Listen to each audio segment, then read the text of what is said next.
નમસ્કાર, આપ જોઈ રહ્યા છો પ્રકોપ ન્યૂઝ। આજનો હેતુગ્રસ્ત વિરોધ અને પ્રતિકાત્મક યાત્રા સાથે જોડાયેલ અહેવાલ છે ધોરાજી શહેરમાંથી,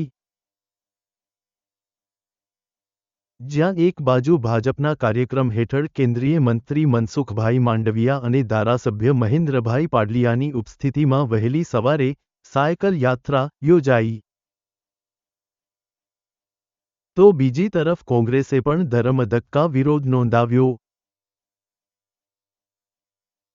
વિશિષ્ટ રીતે ધોરાજીના બિસ્માર રસ્તાઓ, ખાસ કરીને જમનાવડ અને જૂનાગઢ રોડ પર પડેલા ખાડાઓ સામે કોંગ્રેસે હેલ્મેટ પહેરીને પદયાત્રા યોજી।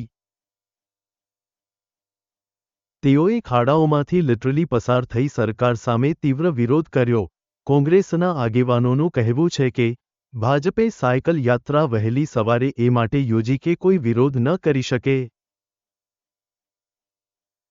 પણ ધોરાજી નાગરિકોની વાસ્તવિક સ્થિતિ, ખાસ કરીને રસ્તાઓની દયનીય હાલત, હેલ્મેટ પહેર્યા વિના નજરઅંદાજ કરી શકાય એવી નથી।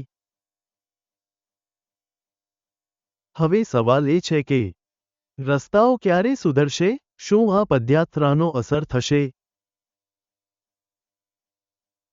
અહેવાલ આપ્યો નયનભાઈ રાવરાણી, ધોરાજીથી, પ્રકોપ ન્યૂઝ।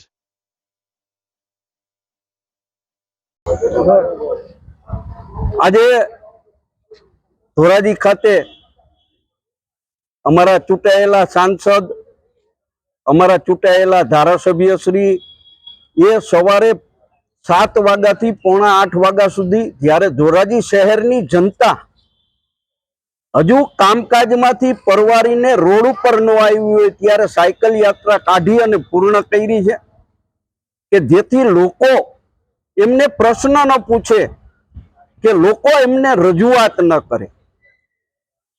ધોરાજી શહેરના સારા રસ્તાઓ ઉપર અમારા કેન્દ્રીય મંત્રી અને ધારાસભ્ય સાયકલ લઈને નીકળે, પરંતુ ધોરાજી શહેરના Junagadh road, Upleta road, Jamnavad road ની વાસ્તવિક પરિસ્થિતિ એવી છે કે લોકો સાયકલ તો ઠીક છે, પરંતુ ચાલીને નીકળવું હોય તો પણ હેલ્મેટ પહેરીને નીકળવું પડે એ સ્થિતિના રોડ રસ્તા છે। એમની વાસ્તવિકતાનો ખ્યાલ આ બંને ચૂંટાયેલા પ્રતિનિધિઓને આવે એટલા માટે ધોરાજી શહેર કોંગ્રેસ દ્વારા હેલ્મેટ યાત્રાનું આયોજન કરવામાં આવ્યું છે।